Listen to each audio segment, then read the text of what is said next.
Secunderabad parade grounds లో భారత సాంస్కృతిక మంత్రిత్వ శాఖ ఆధ్వర్యంలో సెప్టెంబర్ 17న విమోచన దినోత్సవం జరగనుంది.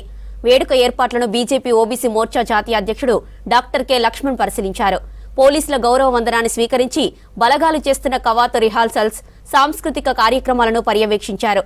విమోచన దినోత్సవాన్ని ప్రభుత్వం అధికారికంగా నిర్వహిస్తామని మాట తప్పిందన్నారు లక్ష్మణ్.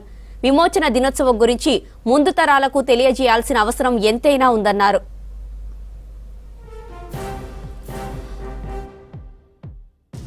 ప్రభుత్వము అధికారపూర్వకంగా జరుపుకునే కార్యక్రమంలో ముఖ్యమంత్రి రానని చెప్పడం అంటే ముఖం చాటేయడమే. అంటే ఇది పూర్తిగా మస్జిద్కు లొంగిపోవడమే. ఎక్కడ మస్జిద్కు నొచ్చుకుంటారు అని చెప్పి భావనతోనే మీరు ఈ కార్యక్రమం నుంచి మీరు తప్పించుకుంటున్నారు. కానీ ప్రజలు మిమ్మల్ని ఖచ్చితంగా ఇదే పంతాల్లో పోతే ఏ రకంగా కేసీఆర్ను తప్పించారో ఈ రాష్ట్రం నుంచి రాజకీయాల్లో, అదే పంతాల్లో రేవంత్ రెడ్డి గారిని కాంగ్రెస్ పార్టీ కూడా తప్పిస్తారు.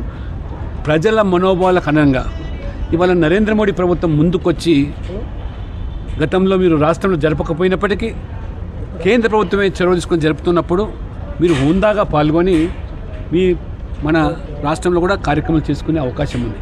కేవలం మజ్లిస్ మెప్పు కోసం తప్పుకోవడం తప్పి ఇతరత్ర కాదనేది వాళ్ళు ఎవరిని చిన్న పిల్లని అడిగినా చెప్తారు. కాబట్టి మీరు కూడా మరి బీఆర్ఎస్ మాదిరిగానే ఈ యొక్క దారుసలాం ఆదేశాలకు అనుగుణంగానే ఈ ప్రభుత్వం పనిచేస్తున్నది ఒక స్పష్టమైనటువంటి సంకేతం ప్రజలకు వెళ్తుంది. కేంద్ర ప్రభుత్వం సఖ్యంగా మీరు మెలుగుతూ ఈ రాష్ట్ర అభివృద్ధికి, రాష్ట్ర ప్రజల ఆకాంక్షలకు అనుగుణంగా వివరించాల్సింది పోయి కేవలం మస్జిద్